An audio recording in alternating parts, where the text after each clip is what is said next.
Testing. All right. I want to actually read a few things that I found on the old laptop, the one that doesn't work unless you keep it plugged in because the battery is dead.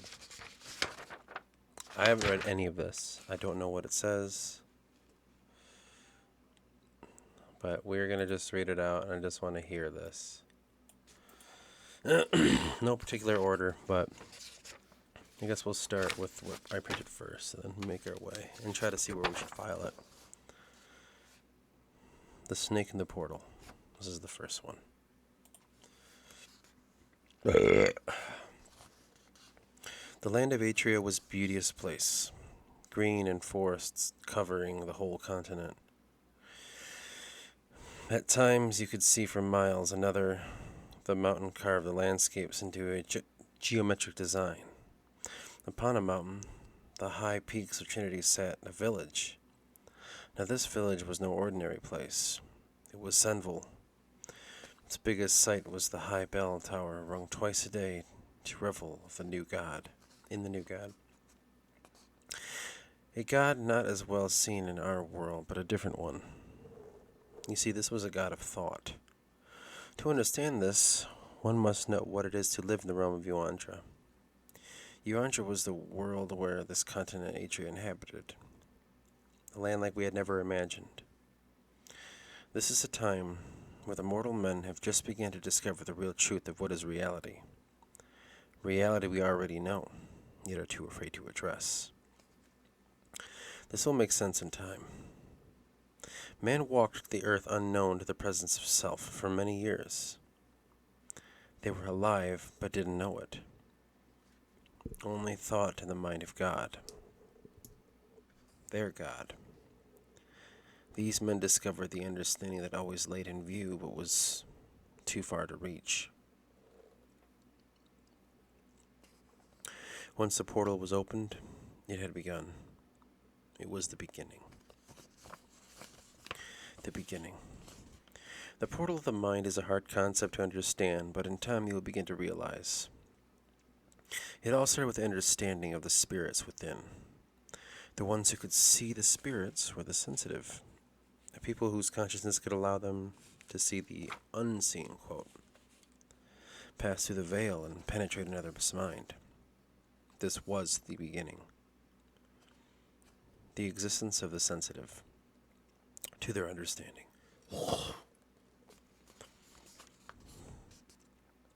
The appearance of the love/fear spirits throughout time. Just like in our own lives, when faced with a choice, we have two opportunities. They appear and commune with one in a dilemma. One does not know how, or may even notice their presence. Almost in the back of their minds they know. Only the sensitive are aware of this. They were the sensitive. It did not dictate their lives, but they had become aware. They became aware of the dualities of life, love and fear. These dualities looked for the conduit to enter so that they may grow. This was not good and evil, but instead, this was not good or evil, or right or wrong, because that does not exist.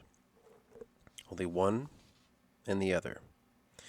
Love and fear must be known, for the world will have the true understanding of free will. We represent what we believe, and that depends on what your path is. Now, all sensitive can fall from love and into fear. It is not an easy path to stay. Many have let fear rule them. They have let fear rule them. I didn't edit any of these, by the way. I just printed them, so it's kind of hard to read some of them. What do the sensitive have to do? Why are they important? Two of these halves can make the whole. One cannot exist without the other. So there needs to be this understanding.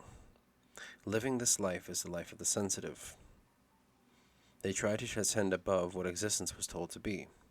They lived in peace and seclusion for centuries. Then they were stamped out and cast away, and the secrets were hidden away with them, for they discovered the real truth of the world. Some say when they pass away, they give guidance from beyond. I'm going to stop here. I'm going to imagine this is early Tantoric beliefs. This is like after they got out of the forest with Tan. Like this is kind of what was going on. This what I'm talking about here. They don't really understand what's happening. When they talk about the creator, they're talking about the Forgotten King, not the creator of everything else. That's what I'm imagining when I'm reading this. Early life. So, what did I say? Sanvol? Change that to Greeth. Galgreath. The first city. Was it Galgreath?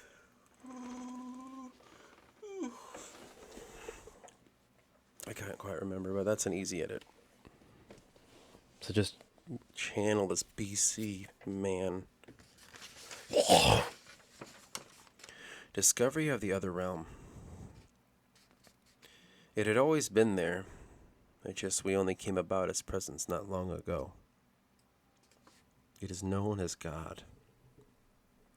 Now some would say, why does fear exist in God? The answer is he used this as a tool. And this tool is too great for understanding. The sensitive were aware of this. With mortals discovering this place, and love and fear spirits were upon the land of the living, they released it. This portal was opened by the highest of the mortals. The sensitive realized that men must know what the duality of love was. We were protecting them before, yet the realization that mankind must know fear. ...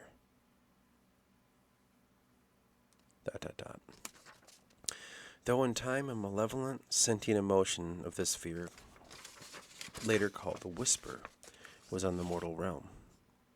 It took on an aura of its own, morphing into whatever it liked, having its own agenda and almost personality. Once it takes hold of you, it develops in physical form as what is in you and how you choose to see it, how you perceive the world, along with its demons of fear.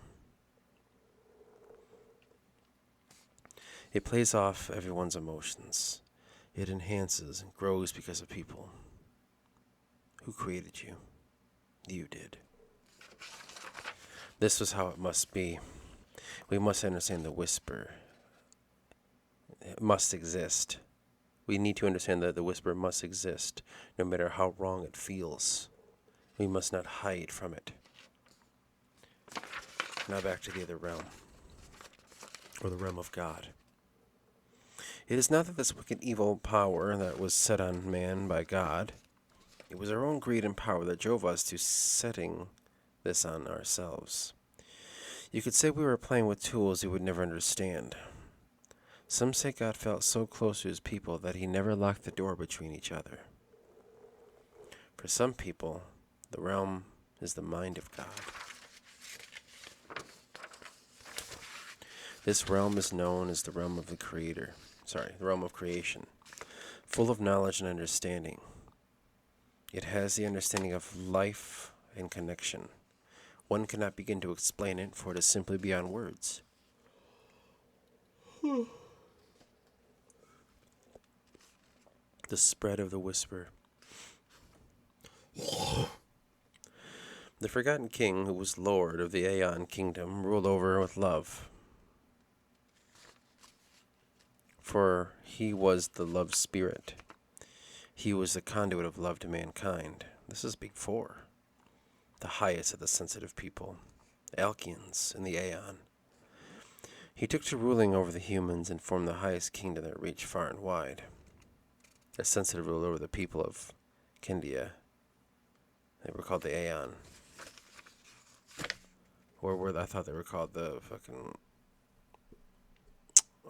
what's it called? The Alkeans. Unless the Alkeans is what we call it, but they called themselves Aeon. That's an easy edit. So, Forgotten King, who was a lord of the Aeon Kingdom, which is fine. He was a kind of love to...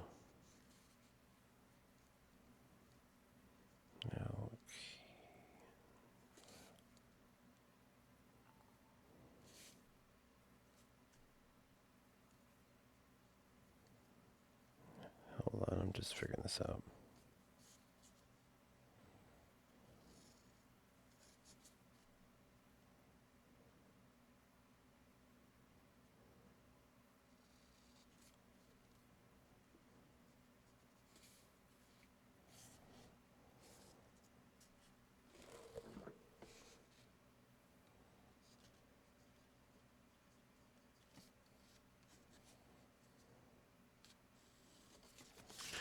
The Forgotten King, who was Lord of the Aeon Kingdom, ruled over with love, for he was the love spirit. He was the conduit of love to the Alkeans, the highest of the sensitive people, the kings they were called. He formed the highest king that reached far and wide, the sensitive ruled over the Inaku. This makes me think of something. The kings, like the Slop King, the other ones, and then the Forgotten King, as they're called. I think that they are the spirits released to the world accidentally by the Titans. And that's why they destroyed the Titans. Okay, I know it's like, well, maybe later I won't. Fuck you. You need to just make commitments, so I'm going to write it down.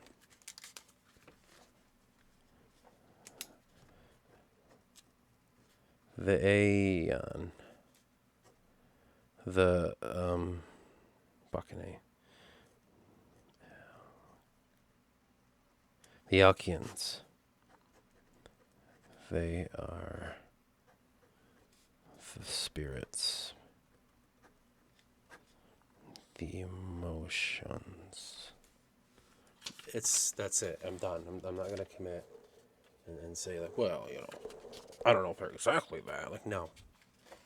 You're at a point now where you need to make commitments to shit. So, Forgotten King is an emotion, as it is a spirit that we were talking about earlier in this document.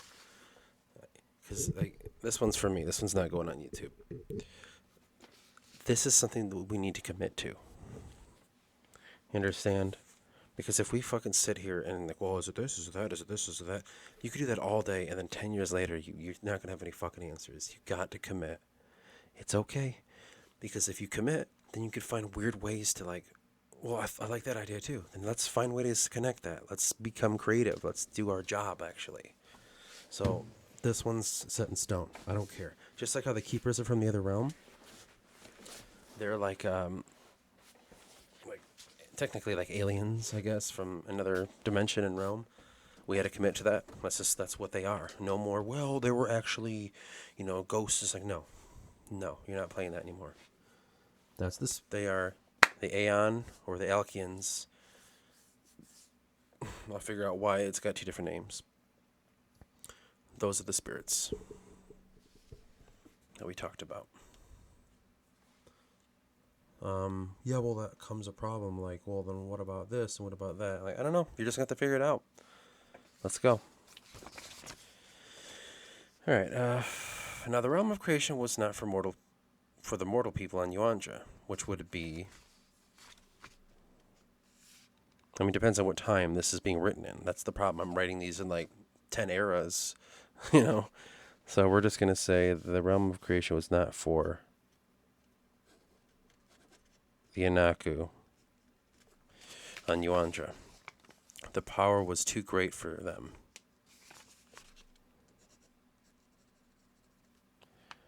For those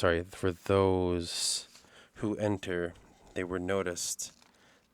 They were noticing they would be becoming, God Christy. Who entered, they noticed they slowly became mad. The longer they stayed, the madder they were. So the sensitive took to protecting it, only letting those with the strictest discipline enter and access the wisdom.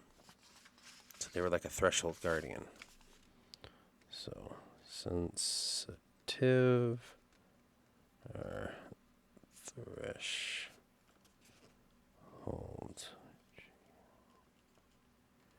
threshold guardians. So this is going to somehow lead to this idea of the Forgotten King betraying. Maybe he let somebody in. Maybe he did something wrong. He created what he wasn't supposed to do. These spirits are kind of like angels in a sense. It's like God having the creator basically having these spirits, these tools break free and go into the mortal realm. And now these tools are living their own lives. They're experiencing their own consciousness. And that goes back to the Green Book when you were trying to explore the ideas that you had. Now, that's a thick fucking piece. Yeah. When you're exploring the idea of, I think it's the first page. Well, not really. Was it the green one? No, it was the yellow one, I think. I think it was the yellow one. Yes, it was the yellow one. God of Sorrow. And this little guy, it's like at the end, he's like, and that's why I'll take my life and shit like that. And lust, anger, jealousy, hate. And I think in this one too, because that's when I was experimenting with that. We'll have to figure out the middle spirits, who are they, and all that. I think I did I don't remember if I did a podcast of it, but I remember doing a journal talking about who are the middle spirits, if I'm not mistaken.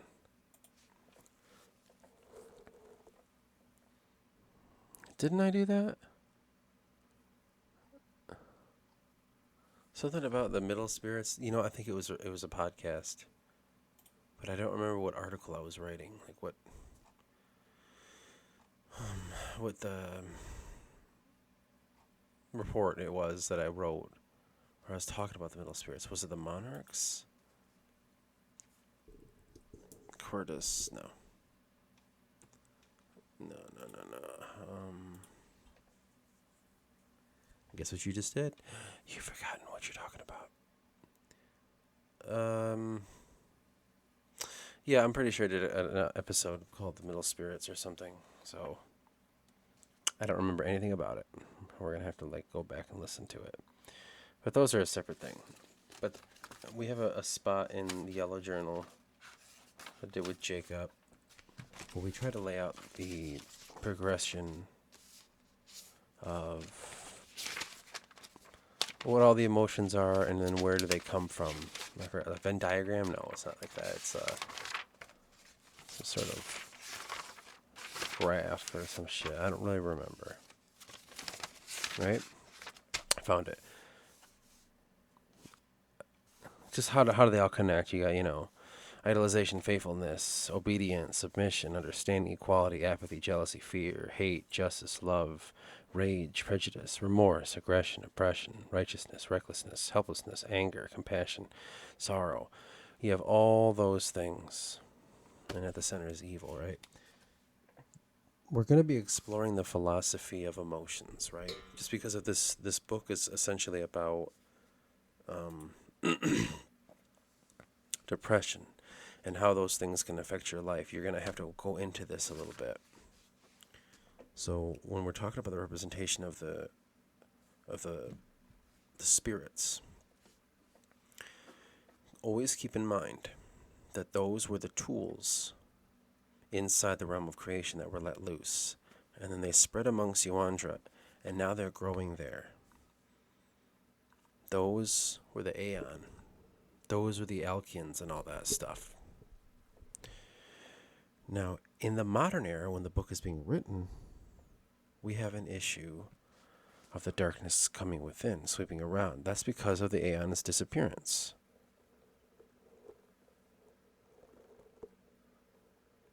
Yeah, search for the middle spirits. There's an episode of that. It's an hour long. That's something that we have to remember, is that these spirits that are acting upon this world, they were destroyed by the Forgotten King. Now, which ones remain have grown. So that's why you have the Slop King. Now, I don't know what emotion he was. I'd have to look into him and see if I can discover who he was, what he did, all that shit. That's going to be its own thing. But anyway, let's get back to this. I haven't even finished reading the first one yet. Quietly, the whisper was loosed on the land. Nobody would ever know of its agenda, but all that could be seen was destruction.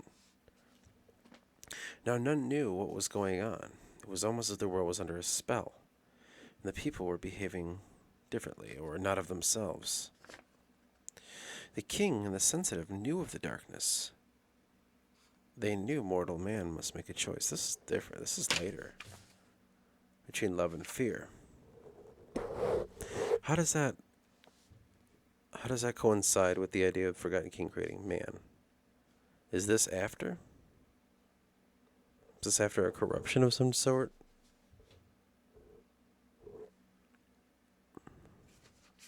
Let's just read it out. The whisper swore he would rule the land and take over the weak mortal world. Darkness was growing and love was fading. This seems like this is happening now. They were losing their power and knew at time they would no longer give aid to the Aeon. To the Anaku, mankind. Or this could even be the Titans that we're talking about. Jesus Christ, man. This was when they took a select few, a small group who shared a bond with the spirits. They were presented the option to become the saviors of the world and the fighters of darkness that was growing.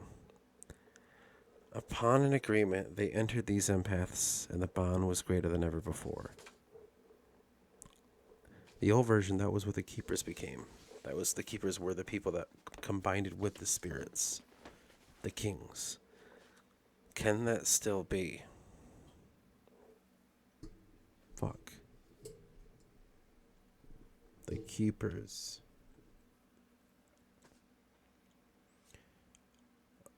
I like the idea that the keepers are they're from a separate world. What you're talking about here, this connection with the spirits,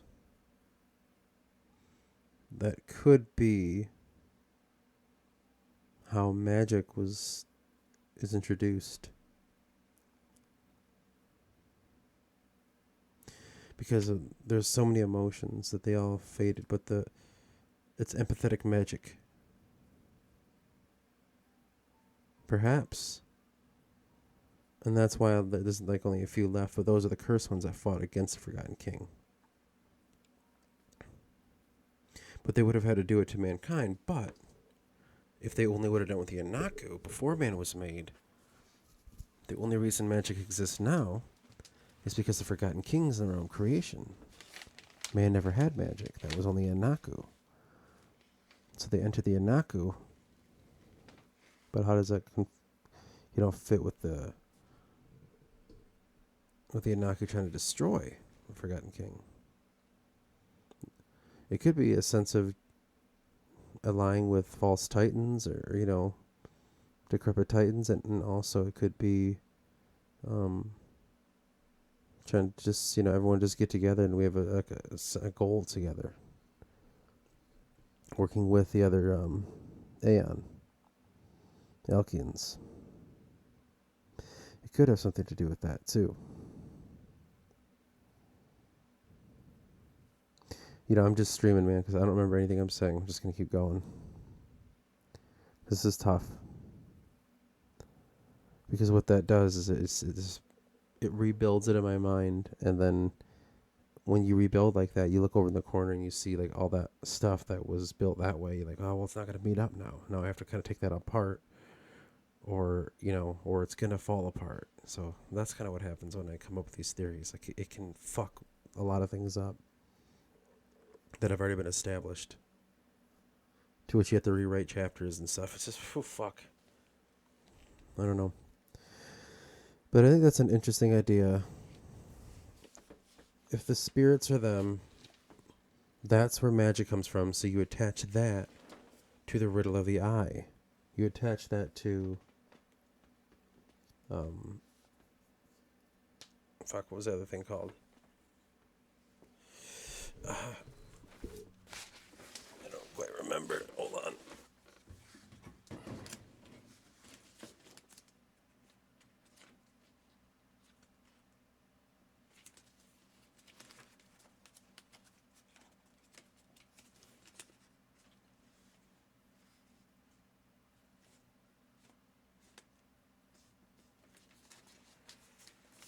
Where'd I put that?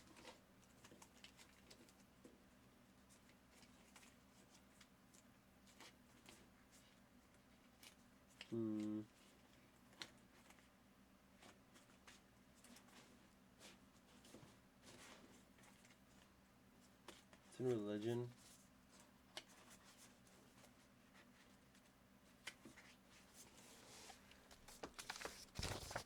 The Whisper. Titans. Might be the... There's a paper somewhere that says the riddle of the eye. God damn it.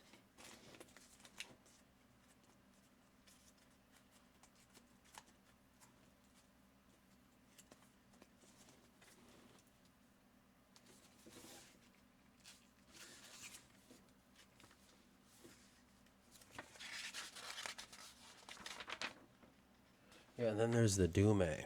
So is the power that was shared between... within the Trinity Forest, when the Anaku roamed the wood, there was talk of folk having a power that could control the passage of realms. It was an oral power that could be pulled by the user and allow his inner light to guide him through the dark dream. The dark dream was the passage into the next realm. Now, this power was only granted by the Anaku lords. They would pass this down from generation to generation to the shamans, allowing them to maintain the balance that was the opening into said realms.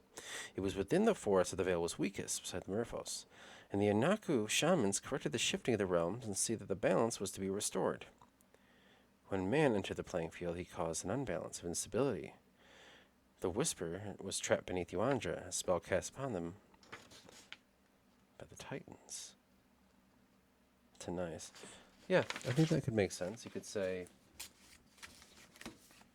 the Dume is the power given. The Dume is, in Anaku culture, the middle spirit's power that channels through them. That's why they're considered conduits and all that stuff. So the magic, but mankind hijacked this because of their creator being in the realm of creation. The Forgotten King, who had the ultimate power, he kind of had all of them. He had the entire color wheel. He wasn't limited to the reds, the greens, and the yellows, spectrum shit. He had it all. So that's why mankind has it, but the other spirits are failing and fading, so that's why the Anaku are fading too. So the Anaku were gifted this power. That's what's going on. The Dume is connected to the middle spirits. Or sorry, the spirits. The spirits are the kings that were not cursed, the ones that made this happen at the behest of the Forgotten King. He wanted this to happen before he didn't become insane again. So that's kind of what's happening right now. That's what it is. Keepers are all over here. They're doing their own damn thing.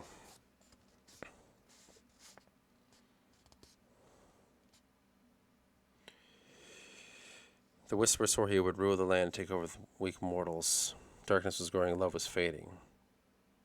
Yeah, okay. And then they learn, okay, so the power was of the aura that gave him this power. Or the Dume. Aura is what man would call it. They learn to manipulate their aura and protect themselves, as well as gain consciousness and a frequency shift.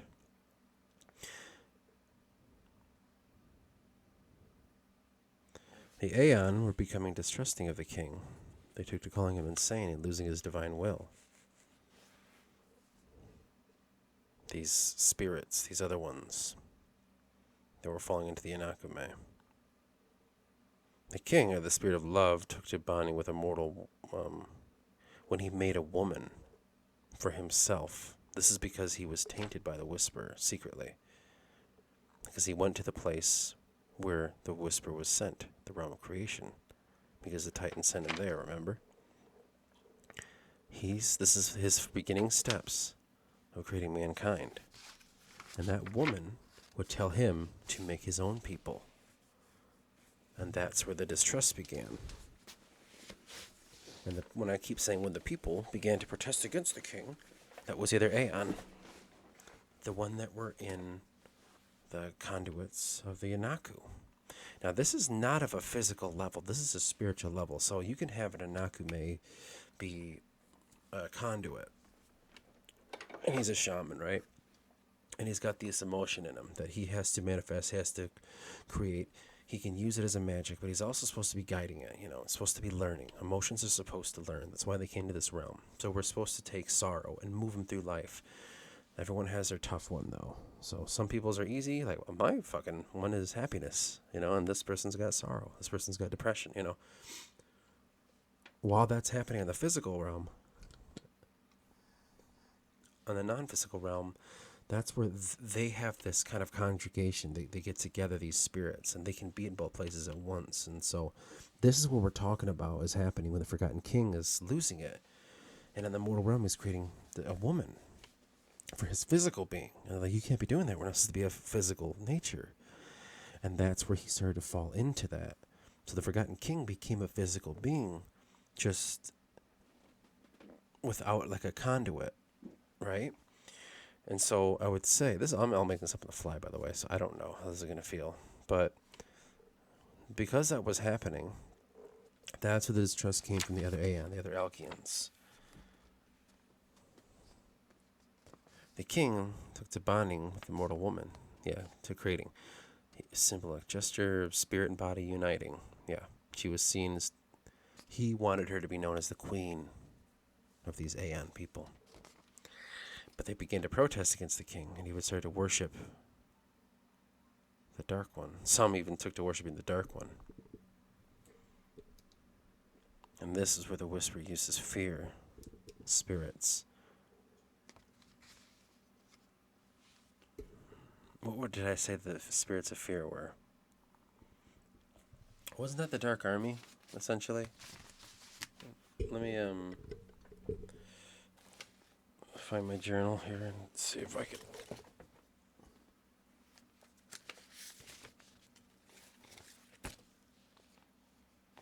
We're going to be making an epic podcast, by the way, of what's going on YouTube. And this is just the planet. I've been working on it for a few days now to see what we can do. The topic of the conversation is going to be basically the Dark Army, essentially. That's what I'm going to call it. The Dark Army is physical. It came with names and all that stuff, but I don't know if this is the dark spirits, the fear spirits. I think one of them is Anvir.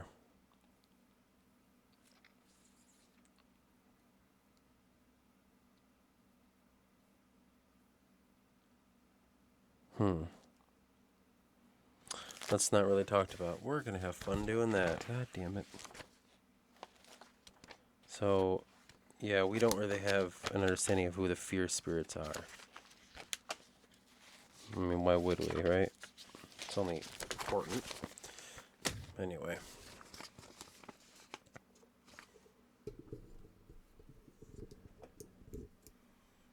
They began to sacrifice the wicked to the portal and casting them in.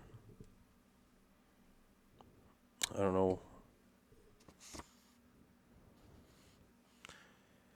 Okay, so here's what it says. This was where the Whisperer uses fear spirit, one, known as Asura. Who the fuck is Asura? Asura took to telling the people that destruction was God's vengeance upon the wicked, and the plague was his reach on the evil mind. He was telling the Aeon this, like, yeah, you did bad things. You destroyed the Titans. You banished them all. And then you're doing this and that. And now the Forgotten King is creating something. He's creating people. I think this is probably after the time he created the dwarves, which I will call the dwarves, but we both know it's going to be the bearded pygmy, or the new name they have. Hold on. Yes. No. How do you pronounce that? Why did I do that? Nueos. Yeah, the bearded pygmy are called the Nueos. He created the Nueos, the dwarves. And then he was creating mankind. And the people were getting angry. And the Anaku were getting angry that were channeling through these spirits. The spirits were the spirits were affecting the Anaku. So the world was kind of falling into things, and they're like, we're weakening the barrier here. There's some sort of barrier. Like this other one says, this other article I wrote. Da-da-da-dum.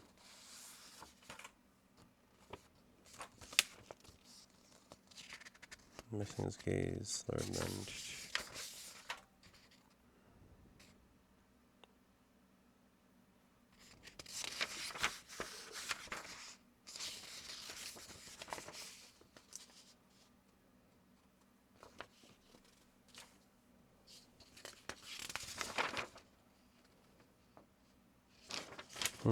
I had a thing that was talking about the last thing I just said. Because I forgot it, I know.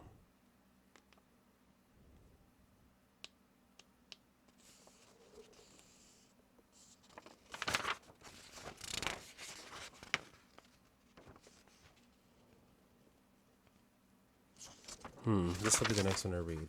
We'll get to it. I found the next one I want to hit on.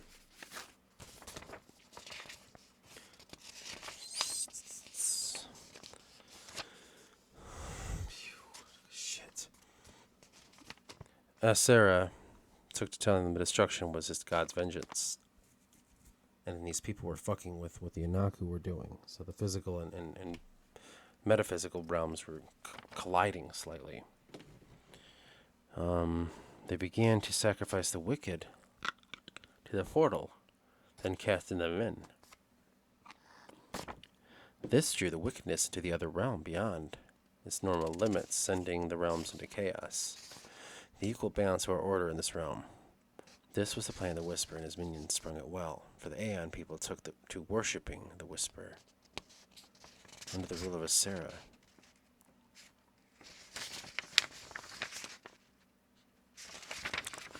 I wonder if Asera is an Anaku belief.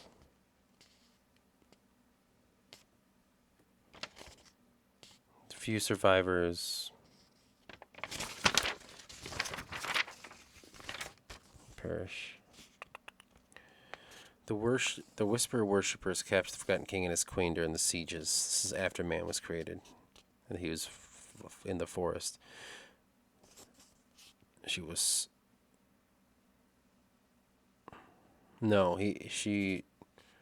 made to trick the Forgotten King. And then he was sentenced to death. They cast him in the realm.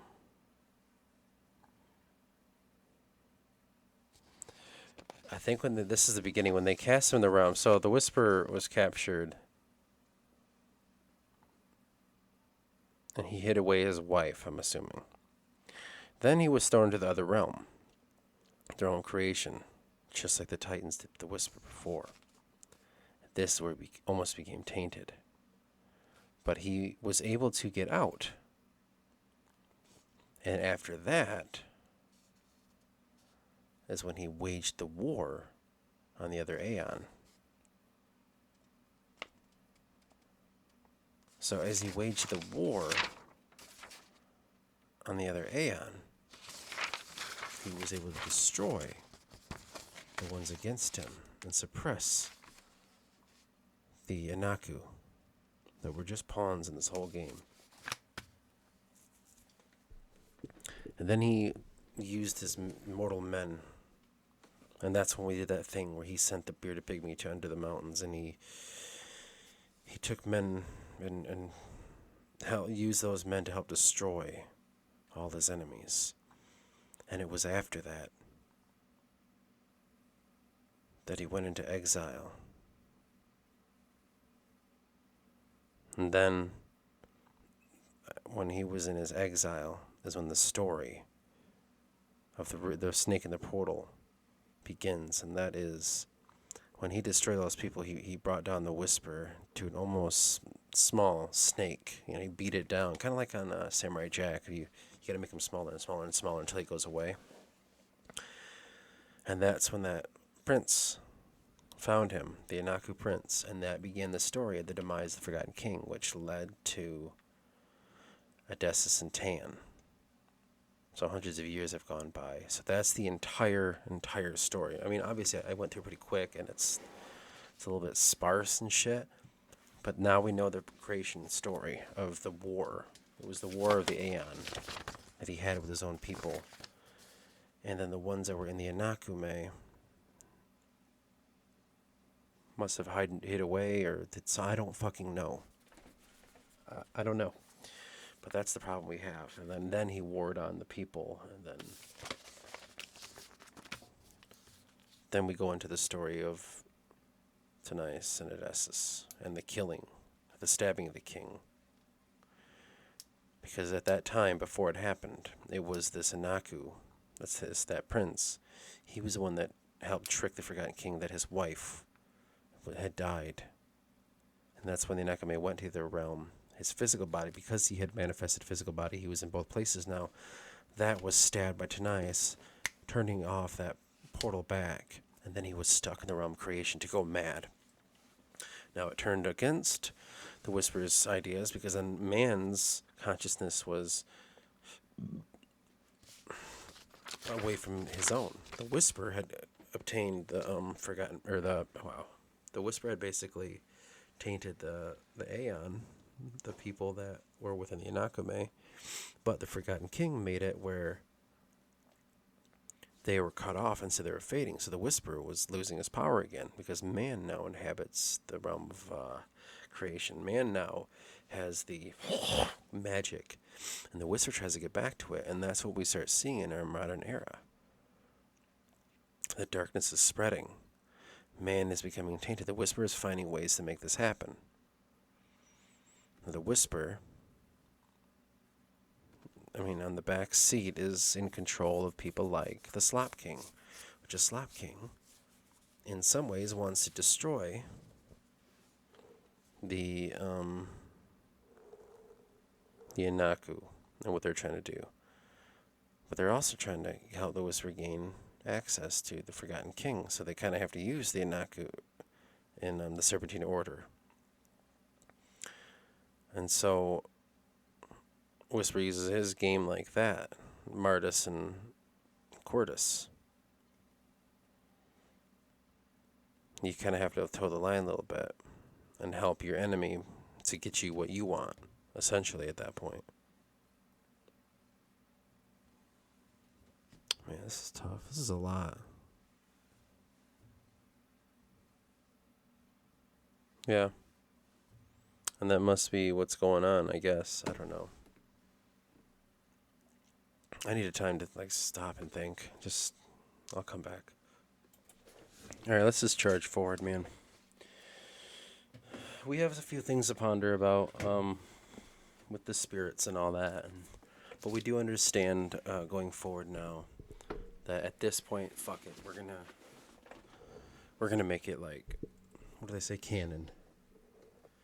The Forgotten King and the others are the Aeon race, the Alkeans. The Alkeans became the spirits.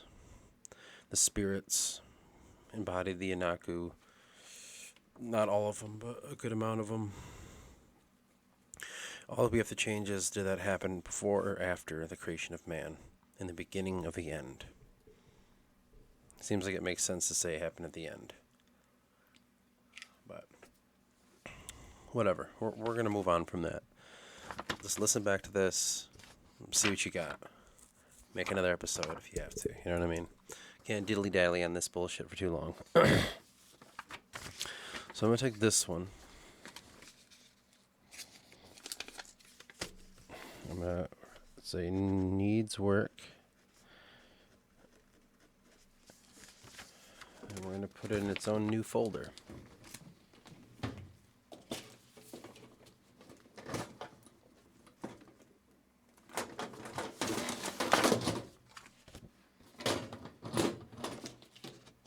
And this will be the needs work folder.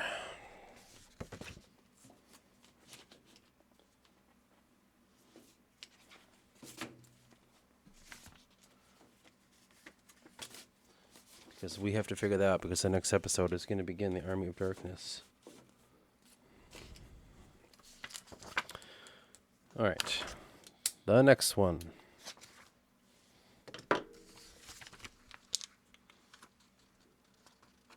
is, let's see.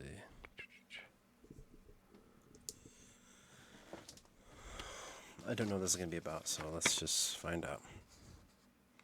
In the dark recesses of what could have been his very own mind, an open world lay before him. There was no sight, only what could be wrapped around his trembling hands and felt, reaching out into the great sensation that was one within. Much like in one's dream, the surrealism was palpable, yet there was no flow to the unhinged source. Memories flowing on to the next without any sort of limitation. It was troubling, though, for he did not know what reality was taunting him. Reality being the most almighty of the elder beasts, who twisted and played with a mortal would call time. Who twisted and played with what a mortal would call time. Reality was an elder beast. That statement alone is like, what the fuck does that mean? That's kind of dope, though. I'm going to write that down. While I'm writing it down, that I had that concept, I was thinking about it. So each journal represents a different era, right, in writing. You can really see it happening. And I just realized the last one, the one I'm writing in now, the Modern Notes, how it's all sporadic and how I write in random areas and all that. That's how the book is to me. It's just like random and shit. I'm finding all this great stuff, but it's just randomly.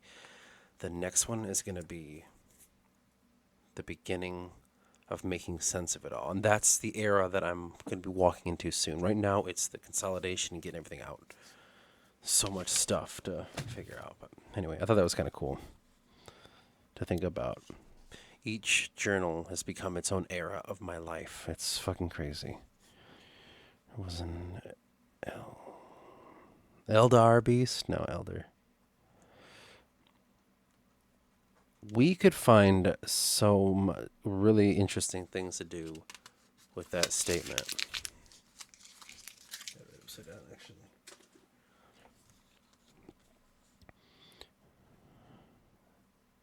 Reality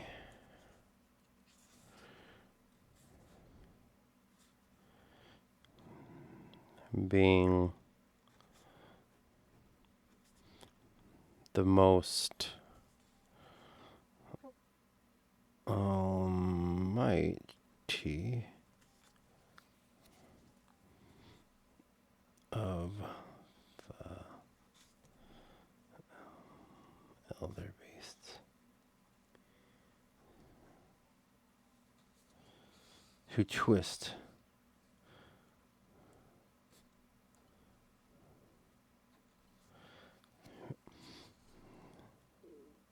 and play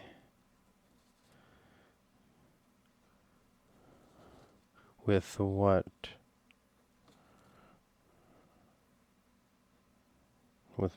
what mortals would call time. Now, does that connect to the time theory that we're working on? The chains of time and all that? Oh, I wrote it sideways, you bitch. Alright, well, that's pretty fucking dope, dude. Reality being the most almighty of the elder beasts, who twists and play with what mortals would call time. What does that mean? No, very few knew that planes of existence are merely just one living thing to the next. He knew this before he entered. He knew what game would await him, though the sanity that was so hard fought could be felt slipping away, slow and gradual. Taunting the vast questions that have plagued man for centuries were now flailing about in front to show merely a gaze of what power hid away here. Christ. They had power, yes, but seemed to love toying with the idea to tease this single man. Yet he knew he must remain focused. He was determined, for who knows how long his beloved would last in the hellish domain. This is the Forgotten King. On and on he would toil. Endless mazes of right and ruin would only create the block to coax out some old forgotten memory that was once flushed away. Now he would relive all the elders who deemed fit. He would relive all that the elders would deem fit, for rhyme or reason. I put rim or reason. Oh, shit. I don't remember I saw rhyme. There was no explanation for this torment, only suffering. He tried to keep his mind in his own head, though here there wasn't such a thing as one's own. Some devilry had cast her to this unhinged place, and for all he knew, it was the hand of the whisper, that fateful promise. The foul being upon his escape from this realm had single-handedly, one by one, broke the pillars of society and constructed in some sort of attempt to bring chaos, perhaps even undo what was done with centuries of work. It was quite unclear the motives, but he knew when those unfortunate and knowing men let him out, it would only be the beginning of the end.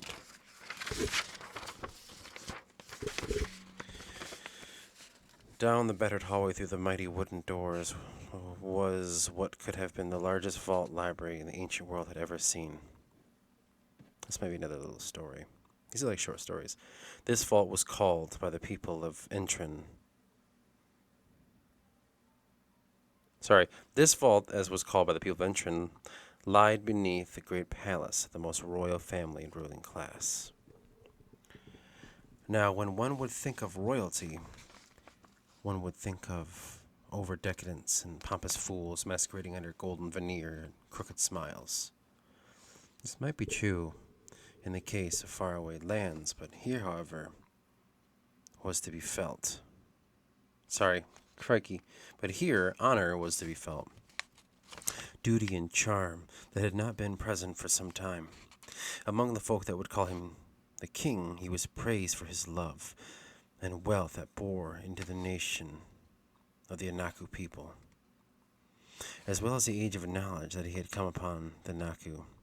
Secrets became unlocked for the centuries hid away in the far reaches of their consciousness. One could imagine great artists and thinkers would prosper here, and that they did usher in a new philosophy of what would lie outside the realm of understanding. Among a few, this was the realm of God, a place far away from reach and impossible to understand. But with the modern thought, it was clear that this was one of the possible countless other worlds in another space or even time. And these places could be reached. No Anaku had ever dreamt the possibilities of ascending another realm, and even fewer thought ever would this open willingly. There were some who thought praising the god, and perhaps he would see the brilliance of his people and invite them to his beauteous land of eternity. For the ancient thought of the afterlife had arisen from here. Next story, I guess. That right there, that could be, during Naku height.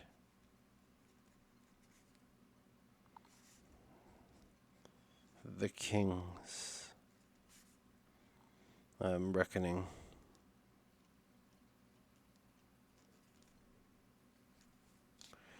Yeah, the King's reckoning. So that king would have been the king that was in the forest that led the Anakame people. It could have been, I don't know who that was, what happened to him.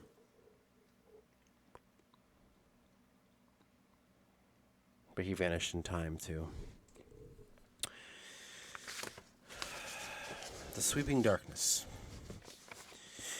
In the darkness was bred time, and time would plague man till he met its gradual end. For in this time men create.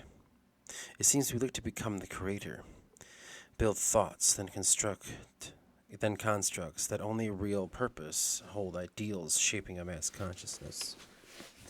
In turn, we begin to see what comforts a man. Control, for we know we truly lack this. What does darkness do? Taking all we have strove to build, holding back truth and bring forth the inevitability, that must be spelled wrong, of power, of not having power. He would act through man mostly, for one hint of madness would only spread amongst us all, and the decline would begin. And so began the whisper. I could tell you man's sweeping history that lasted centuries. Great wars that swept up all the powerhouse nations to quell some excuse for a feud or land grab. Mighty heroes, time and again, who rose up in the tumultuous times to change the world and even the minds of people, as well as great thinkers who would usher in an age of renaissance and beauty, shaping that which would become the modern way of life. History is only of war and greed. For it was not by chance that the might of man would crumble into ruin. Or would say luck. One would say luck, and fate would apply here. That seems like it's... This is after the books. Almost like a, how do we put this? The prelude. Prologue. We'll put that in there. Like, just letting you know, basically, that just because you're going to read a story about a hero doesn't mean shit's going to fucking change. It's just going to goddamn repeat itself. History is full of heroes and villains. That's kind of what that's saying. And here's the last page.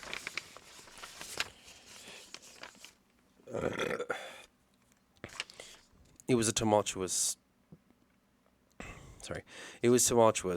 the interweaving through that, it was tumultuous, the interweaving thought that had encircled his brain. Every thought, as an eggshell, must be trotted over carefully to ensure implosion wasn't achieved. These were dire times that indeed were woven like a silken web across the sand-swept dazed trees of the Incarian coast. He would count his steps, with head down to ensure complete concentration, for he could not lose what path he had envisioned long ago. That's me now. That's what I'm doing now. This is me right here. I predicted it. Still, there was much sadness to be felt in every major step he made, every milestone. It was plagued by crumbling expectations. Was this what always meant to be? Was always meant to be? Could the life we try be only mented ruin? For truly we will never find the map we etched in our mind. His thoughts wandered so far only to be reeled in, as if not to let himself wander. After all, that is what people desire in him most. The vast difference he had come upon in himself long ago was that most others discovered and later resented him. Such a painful thought. But he knew only that there was no changing this. He could rationalize that he created in them the ability to question one's truth and discover the veneer that hid the ugly face of sadness. It was always easy to blame another for this, but he knew his life wasn't any better.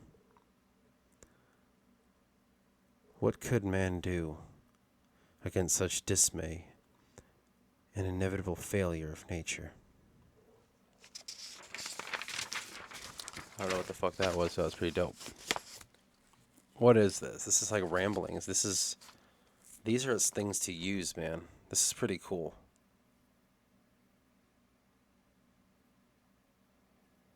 I like this one. This one was really cool. That's why you gotta go and you gotta find your old shit, man. 'Cause you never know what brilliance you could find there.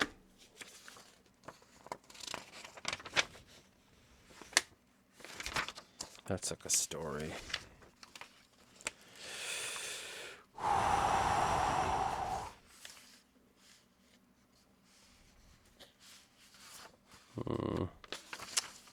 That one. Okay.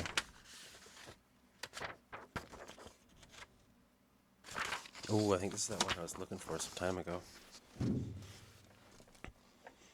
There's a little part in the beginning that just says conflicts. I don't know if it's connected to the next. The long-standing peace had come to an end. With uncertain war lying ahead, how will Voss stand when faced with total annihilation of man? The known world lies on the brink of revolution. With Tantorum and Adrana, they become threatened with war upon the death of the royal families. Meanwhile, the collapse of the Great Watch in the north end, that's all not happening anymore. So fuck that. The farthest outposts of mankind, mortal man's absolute limit, gather the ones called the observers, to gaze upon man and his devastating mark on the land. They watch as merely spectators on day-to-day growth of man's consciousness. They would see the behavior as one massive being stirring and turning, thrashing its arms to and fro. Hold on.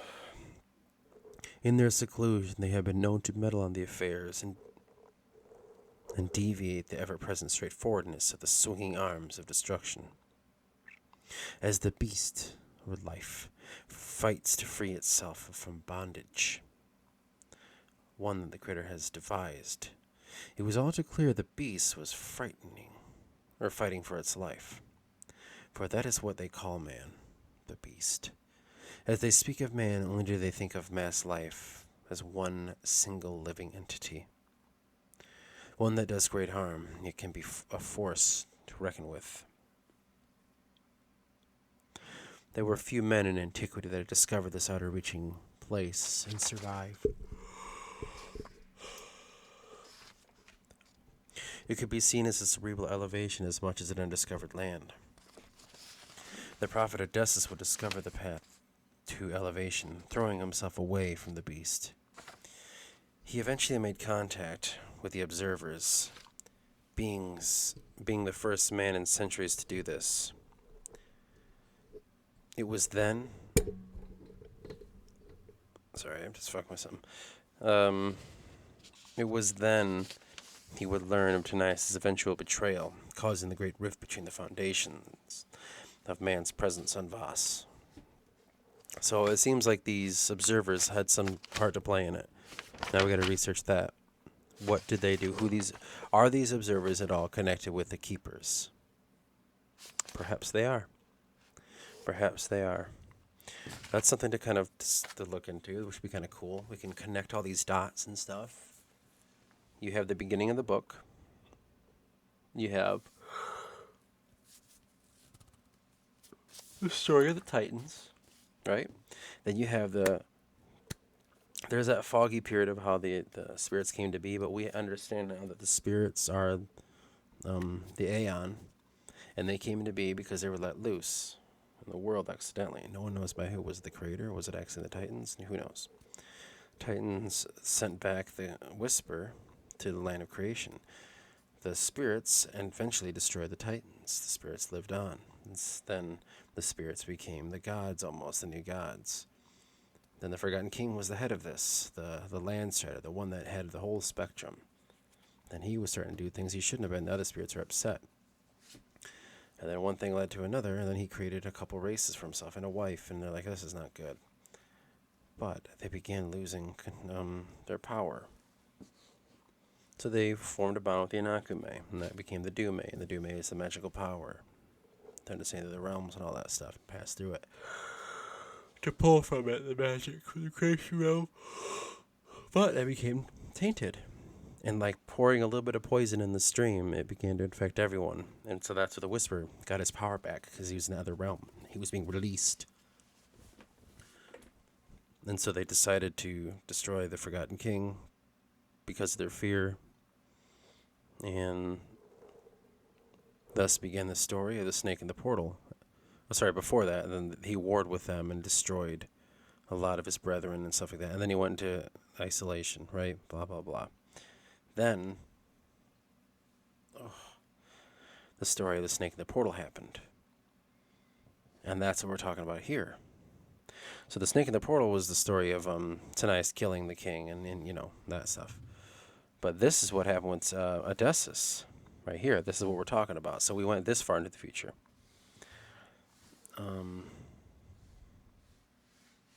It was Tanais who sought out and killed the great king of the forest, as he was called then. The king was a mentor of Odysseus, as he found the man lost and departed from the forest.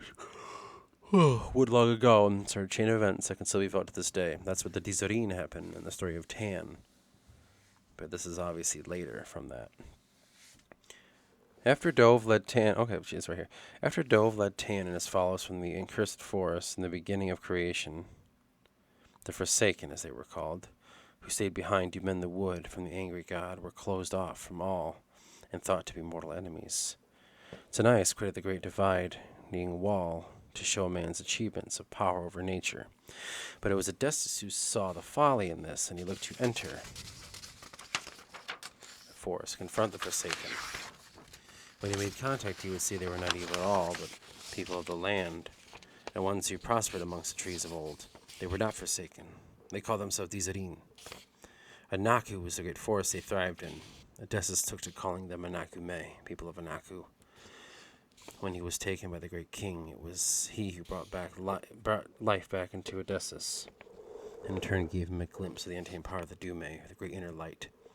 The power of soul, harnessed as a weapon to vanquish evil. This could have been the first giving of magic to mankind right here. This gift was, when Tanais learned of it, was the boon of man, and Dove spoke to Tanais to destroy his brother. For Odysseus, he founded a great city in exile, and that was, basically all the way out in Agolia. We let him, but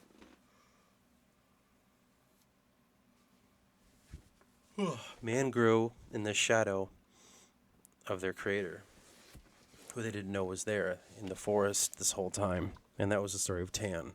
And so we would tell that story first, and then this story here, which is the snake in the portal. The snake in the portal sets up the events to follow, into which that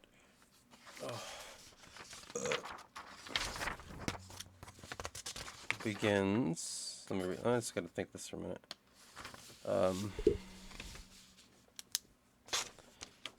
I'll write this. The Keepers. Okay, so this one, in the dark recesses of Taunted Tongue. This one will be, we're making another folder.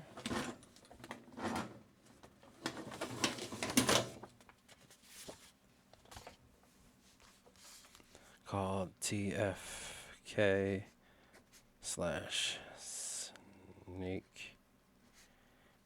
and the portal.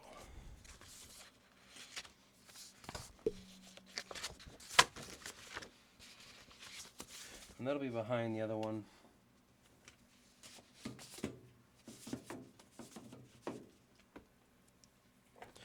That's what we're working on now anyway. We kind of need all that information.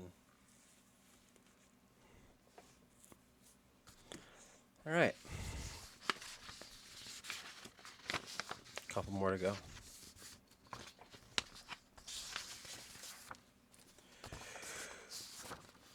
Oh, my God.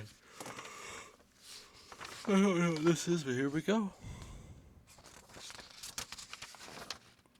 Most of this we already know, but we'll read it anyway.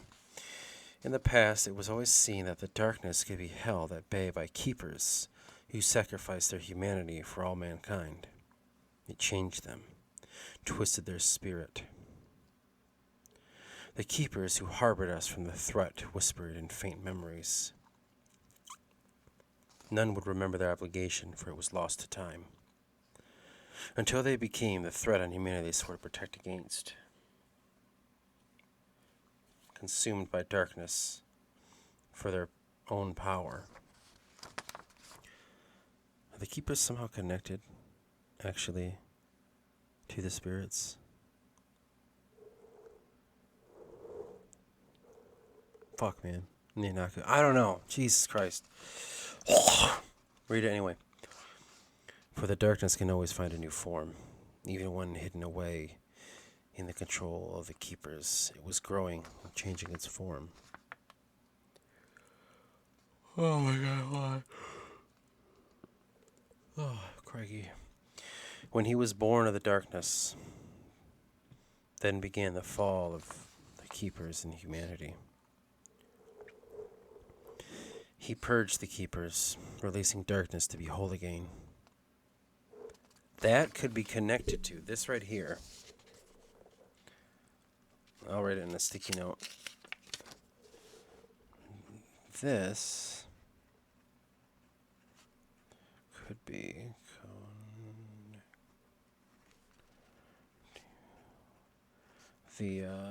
this will be connected to what was it called? The observers. Observers in the time before Snake and the portal. It was here that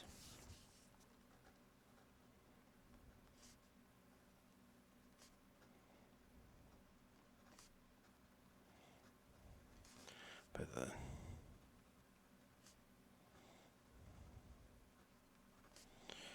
okay, it was here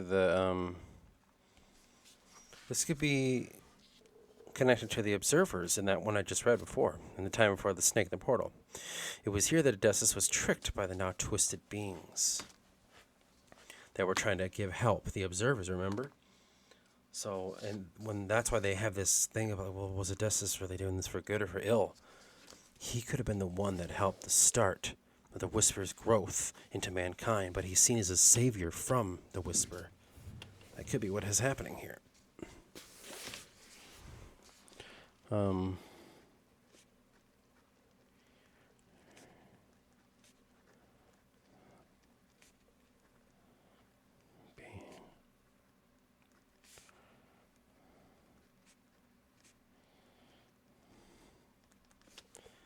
Fucking dopey, dude. Alright. He purged the keepers, releasing darkness to be whole again, more powerful than ever. Some say magic has never existed in this world. I am sure they have never known what was before the Great Fall. That's the story of the Dume and all that. It was always said that one day darkness would come again. Long ago it had vanished, away with the forgotten king into oblivion. Yes, this is the long... It's not going to be called this, but just help me remember. He's from...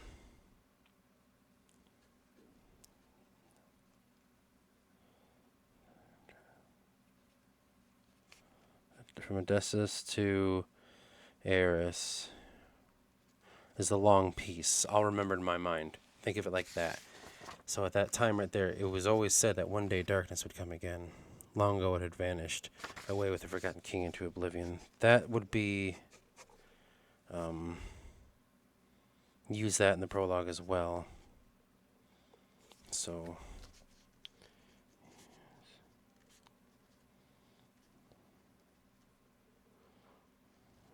using prologue. This sentence here. Maybe the whole story of the keepers, if I go that route. We're going to use that in the prologue as well as... In the darkness was spread time, and time would plague man till he met his gradual end. For in this time men create. It seems they look to become the creator. Build thoughts and construct so only real purpose. Yeah. So this too. And the next page. We can use both of those statements in the prologue.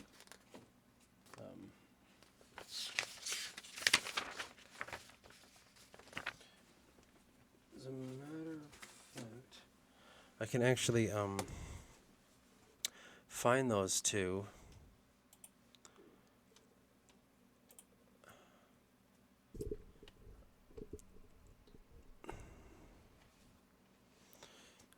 Find those two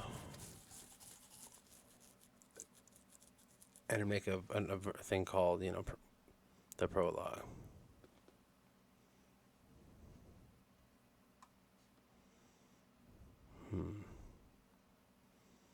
Interesting.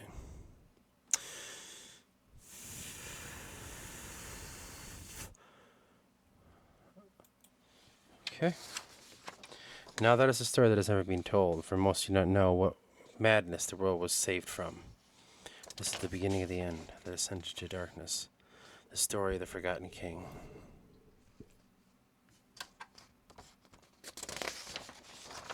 Or the story of Odysseus, the first king. And then it goes in that thing where it's like, doom we were,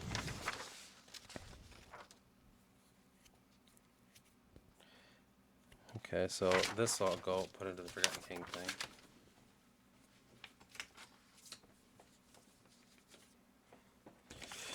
Okay, I have the last one here. I have two other ones. The one is I'm going to be using for 464. Farosa Ciese Fardo.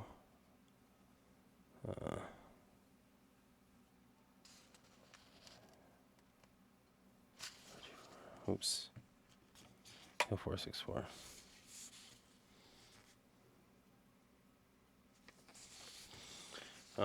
That's the short story that was going to happen, but never fucking did.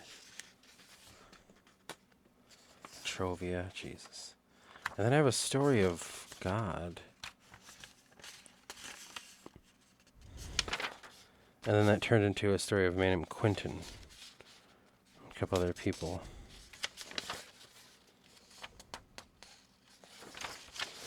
I don't know what the hell that is. That's just going to have to be looked at another time.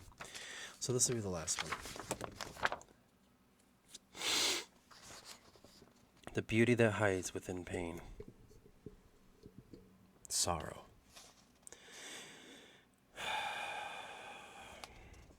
There is a feeling of loose and immense sadness that I feel.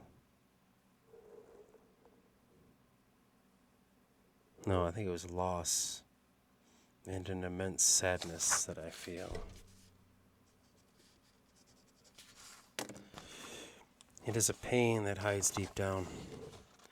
Always does it surface when I do not expect it. Only in fragments, but sometimes it bursts of an immense power.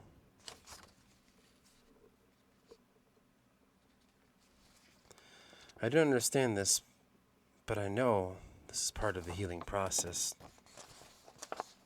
Still, I am taken back and always surprised and even ashamed of this. In my mind, I always feel wrong or even shame. I wish I knew why. Seems that I feel I shouldn't feel this at times. Yet when I sit and use my brain critically, I know I must feel this way and must discover what it is that bothers me and then correct it. What a difficult path this is. So I wonder, what is it that truly pains me? Something tells me that it is not because of others, but perhaps how I view them. My sadness comes from within, not without. Still, this does not explain the vibes I feel from another. How their very private emotion can engulf me and cause me to feel this pain. It's crazy how only fear and negative emotions I feel from others instead of good feelings. Is this because I am sadness and attract it? I would do anything for someone I love, even at the cost of me. It is my true nature. I'll not let another suffer if I can help it. Still, there is the pain of these people not truly understanding what I really do for them. I know it is not their fault, but the pain of unacknowledgement still haunts me. I just don't understand. I do know that this will be the beginning of the healing process. Then this shall be the log of depression. I want to figure out what it is that really causing this. To look deeply at life that has always been, what I strive to do. And the deeper I go, the more detached I feel from mankind. As well, the more sadness hits me. To see such pain in the world and shallowness is very hard. I notice I take it upon myself to carry the burden of healing another, as if it is my duty. And I believe this to the core. No matter what I do, no matter what, I will do it for them.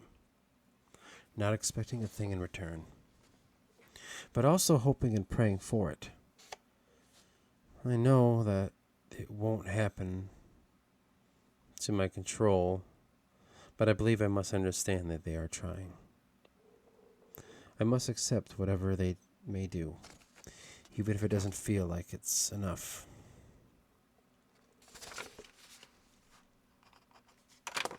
My problem is I hold high expectations on others.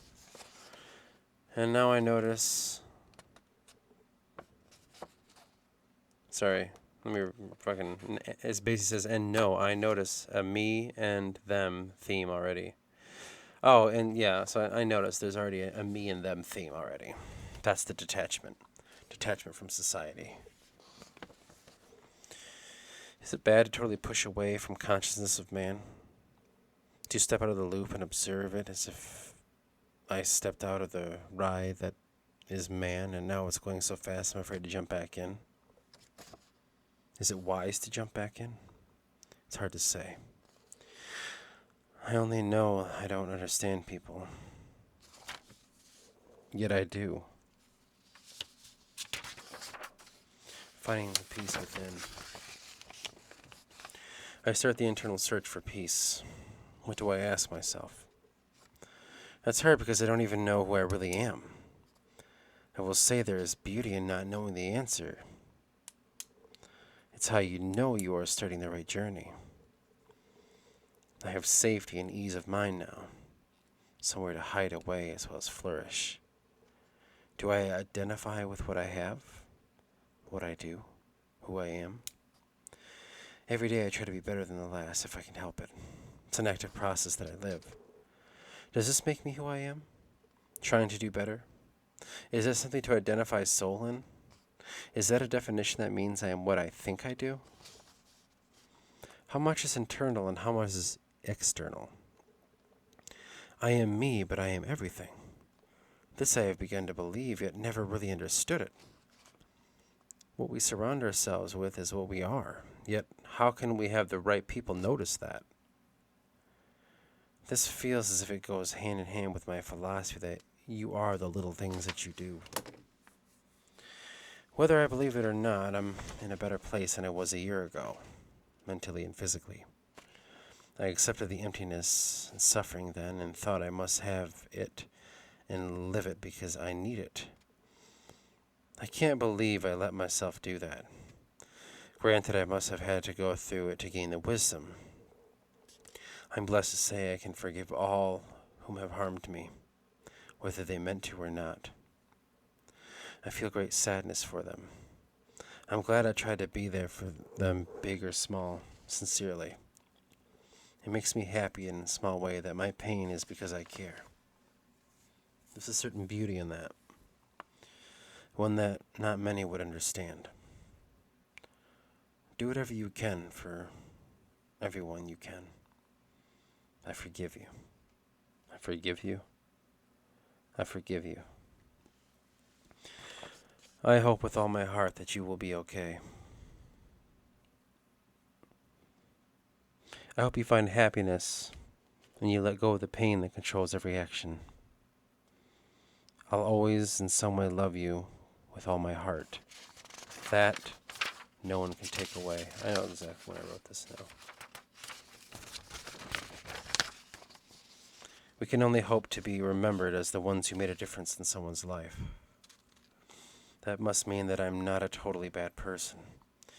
If I look to make another's life better and hope that they can make my life better, there can be nothing wrong with that. That's the classic give and take. It makes me go back to the feeling I had before. I want people to feel good, but I want them to make me feel good. Is there something internal that is out of sync there?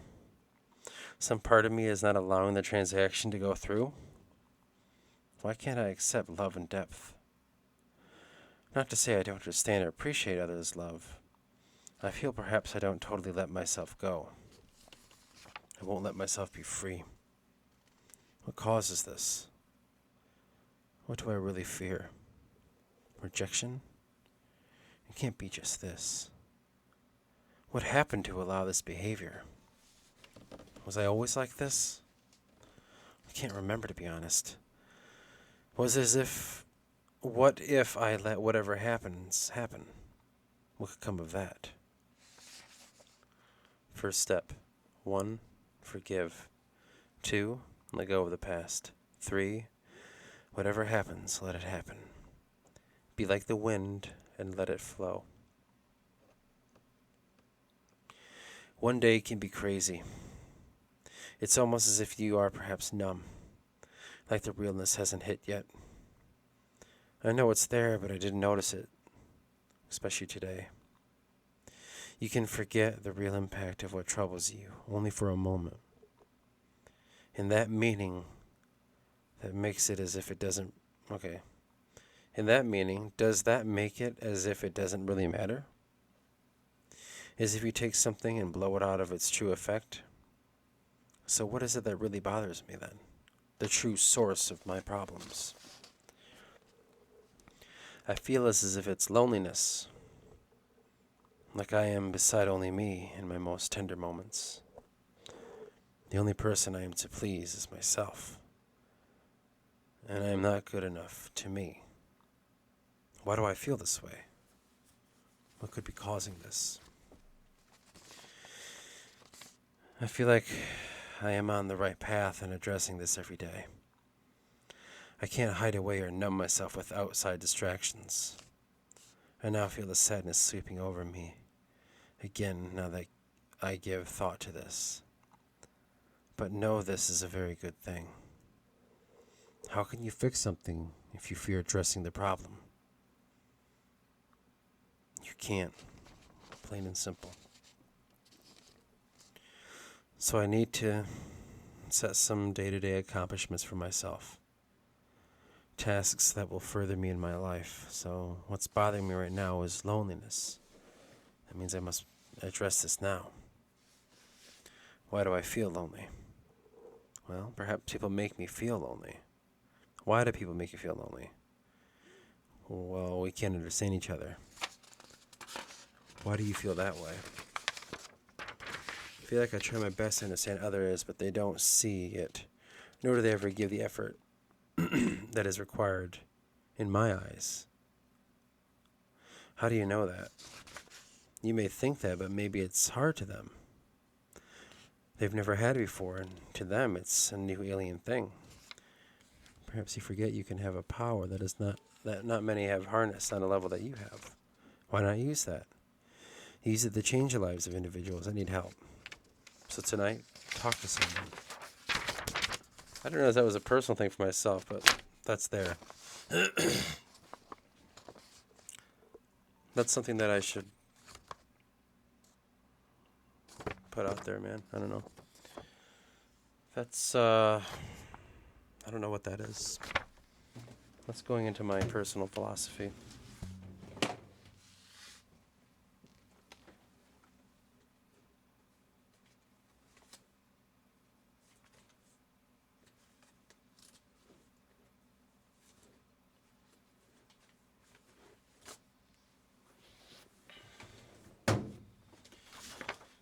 And then that was it. And then this episode came to an end, just like that.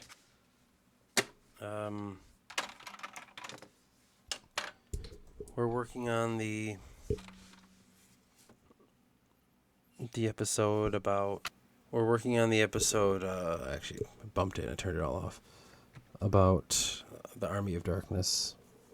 So... I have it all here. I have some new notes to kind of ponder. I have this to listen to kind of make sense of it. And it's going to be a good one, man. It's This is the most, I've never really planned my, like this one, I never planned it, I just let them go. Stream of consciousness, just like I do everything else. This one I'm planning. I've been working on it for an hour every day or more, so it's going to be good. But let's just listen back to this one when we get a chance and just get a sense of what we're feeling here, and then just keep moving forward, keep doing our shit. Keep working on this new podcast. Keep planning on that 464 shit. And think about that idea that you were thinking about connecting 464 to, oh my God, Sheila. Seeing if you can kind of figure that one out too. So, yep, that will be all for this one. And until next time.